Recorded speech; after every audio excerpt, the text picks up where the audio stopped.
No niin, nyt se on valmis hylly.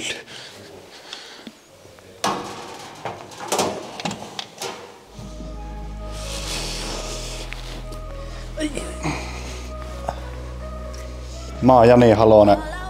Ja mä oon Jonne Porras. Mun työtehtävä yrityksessä on toimitusjohtaja ja sit toimin myös toisena omistajana. Mä oon Unvaon toinen omistaja ja mä toimin työpäällikkönä ja pyörin aika paljon tuolla työmaalla. No Unva Oy on nuorehko yritys ja meillä on tosi paljon nuoria sukeltajia töissä, keillä on tosi laaja ammattitaito ja sitten muutenkin ollaan semmonen hyvä henkinen yritys.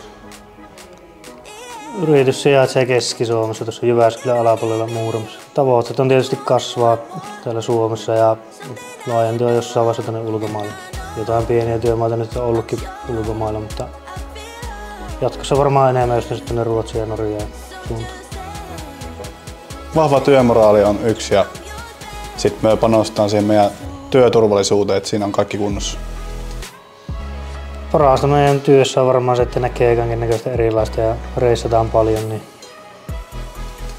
sillä tulee aina vastaan kaikennäköistä uutta. Ja ei ole ikinä oikein samanlaisia työmaita. No varmaan hyviä ominaisuuksia, mutta tietysti aika fyysistä tuo työ. Tietysti ihan fyysinen hyvä, kunto on hyvä ja ei sitä nyt haittaa, että osaa käsillä jotain tehdäkin. Rakennushommia noin enimmäkseen. Semmoinen rauhallisuus tietyssä määrin ja sitten hyvä fyysinen kunto on aika kova edellytys, että ei ole ihan mikään rimppakinta.